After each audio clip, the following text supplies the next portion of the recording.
আজকে রেডি হয়ে নিয়েছি, যাচ্ছি বান্ধবীর বাড়িতে। আর এত পরিমাণে গরম পড়েছে, আমার মুখটার অবস্থাটা দেখুন, চারিদিকটা ঘেমে স্নান করেছি। সুতির একটা কুর্তি আর প্লাজো, কিন্তু এত গরম হচ্ছে যে কি বলবো।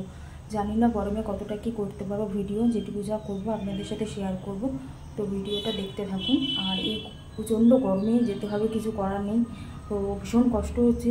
দেখা হবে বান্ধবীর বাড়িতে।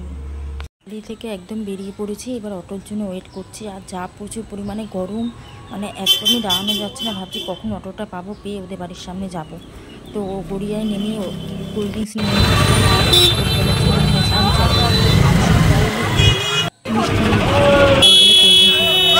আর ঠাকুরকে দেখুন কি সুন্দর করে সাজানো। ওর ঠাকুর দেখে তো একদম মন ভরে গেল। আমি যে চকলেটটা এনেছি ওর সেটা গোপালকে দিয়েছে। ওর গৌর নিতাই, রাধাকৃষ্ণ সমস্ত ঠাকুর আছে। তো আমি যেতে না যেতেই আমার জন্য খাবার তৈরি করে দিয়েছে কোল্ড ড্রিঙ্কস, বিস্কুট আর মিষ্টি। তো এগুলো খাওয়া দাওয়া করলাম। তো আর একটা বান্ধবী আর কি দিয়া, ও রান্না করছিল এঁচোড়ের তরকারি, তো সেটাই আমি একটু ভিডিও করলাম। ও বেশ ভালো করেছিল কিন্তু এঁচোড়ের তরকারিটা। ওদের সবার হাতের রান্না কিন্তু খুবই ভালো। তো একটু নাচাগানা করার পর, আনন্দ করার পর আমরা খেতে বসে গেছিলাম। খেতে বসে গিয়ে খাবারের মধ্যে ছিল সাদা ভাত, পাট শাক ভাজা, এঁচোড়ের তরকারি আর ডাল। খুব ভালো হয়েছিল খেতে, রাতে সিম্পল খাবার। তারপরে দাদা আইসক্রিম এনেছিল, তো আইসক্রিম খেয়ে আমরা সবাই শুয়ে পড়েছিলাম। কারণ পরের দিন সকালবেলা উঠে ফ্রেশ হয়ে খাওয়া দাওয়া করে আমরা চলে গিয়েছিলাম পানিহাটি ইস্কনে। তো পানিহাটি ইস্কনের আপনাদের সাথে শেয়ার করি। এই গৌরনিতাইকে তো আগেও আপনারা অনেকবার দেখেছেন আমার ভিডিওতে, রাধা কৃষ্ণ গৌরনিতাই সব আছে। তো আমরা চলে এসেছি পানিহাটিতে। তো পানিহাটি এখান থেকে কিন্তু আমরা খড়দাতেও যাব। তো চলে এসেছি ঠিকঠাক টাইমে। আর এই ইস্কনে ঢুকবো আর কি। তো ওরা যাচ্ছে, আমি ওদের পিছন পিছন যাচ্ছি। আর ইস্কনে দধিচিরা উৎসব রয়েছে, সেটার জন্য একটা ব্যানার টাঙিয়েছে। ইচ্ছা আছে দধিচিরা উৎসবে আসার। আর এখান থেকে ওরা কিছু কেনাকাটা করছিল। আমি আগেরবারে অনেক কিছু কিনেছিলাম বলে এবারে আর কিছু কিনিনি, শুধু দেখছিলাম। আর এরপর কিন্তু ভগবানের আরতি শুরু হবে, তো সেই জন্য সমস্ত প্রস্তুতি চলছে। দেখুন এখানে প্রভু চলেও এসেছেন। এবার কিন্তু আরতি শুরু হবে। তো ওর বোনের সাথে বসে একটু ভিডিও করছিলাম, সময় পেয়েছিলাম বলে। বোনটা দেখুন কি কিউট আর কি মিষ্টি। আর এরপর প্রভু শঙ্খ বাজিয়ে নিলেন। এরপর কিন্তু মূল যে দরজা সেটা কিন্তু উনি খুলে দেবেন। তো খুলেও দিলেন। এরপর শুরু হবে কিন্তু আরতি। আর এখন কাঁচ দিয়ে ঢাকা, যেহেতু এখন গরমকাল এসি চলছে, সেই জন্য কাঁচ দিয়ে ঢাকা। তো প্রভুপাদকেও দর্শন করুন। প্রভুপাদকে দর্শন না করলে কখনো কৃষ্ণ ভক্তি করা সম্ভব নয়, কারণ উনি কৃষ্ণ ভাবনামৃত সংঘটা করেছিলেন। তো এখানে আরতি শুরু হবে, তো আপনারা আরতি দর্শন করুন, আশা করি ভালো লাগবে।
বিকেলে 4টের সময় যে আরতিটা হয় ওটা হয়ে গেল। তো ওটা দর্শন করলাম।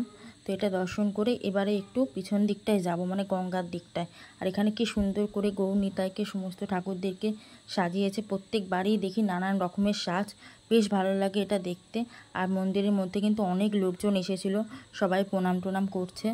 আর তারপরে আমরা চলে গেলাম গঙ্গার দিকে। তো গঙ্গার ওখান দিয়ে তো লঞ্চ যায়, এত সুন্দর ভিউ। ফেরিঘাটটা একটু দূরে, ওখানে মানে যেখানে আমরা দাঁড়িয়েছি ওখানে নয়, কিন্তু জলের এত স্রোত আর সানসেটটা এত ভালো লাগছিল যে কি বলবো। বেশ অনেকক্ষণ ওখানটা দাঁড়িয়েছিলাম, দাঁড়িয়ে ছবি তুলছিলাম, ফটো তুলছিলাম, একটু ভিডিও টিডিও করছিলাম। তো বেশ সুন্দর লাগছিলো এই জায়গাটা। দুটো শিব ঠাকুরের মন্দির আছে একদম মুখোমুখি। তারপরে এই যে আমি একটু দূর থেকে ভিডিও করছিলাম। এই যে পিছনে আমার দুটো বান্ধবী রয়েছে, ওরা ওদের নিজেদের কাজ নিয়ে ব্যস্ত। আর বান্ধবীর বোনও রয়েছে। তো সবাইকে একটা ভিডিওর মধ্যে আনার চেষ্টা করলাম। এই যে দুজন বান্ধবী, একজন ফোনে কথা বলছে, একজন ফোন দেখছে, আর ওই যে ওর বোন। আমরা এই 3-4 জনে মিলে গিয়েছিলাম। তো জলের ভিডিওটা করতে এত ইচ্ছা করছিল, এত সুন্দর জল, মনে হচ্ছিল নেমে স্নান করি। তো সাঁতার তো জানি না, জামা কাপড় আনিনি, হবে না। আর লঞ্চ গেছে, এত ঢেউ যে কি বলবো। তো আজকে ভিডিওটা এটুকুই, দেখা হবে খুব তাড়াতাড়ি পরের একটা ভিডিওতে।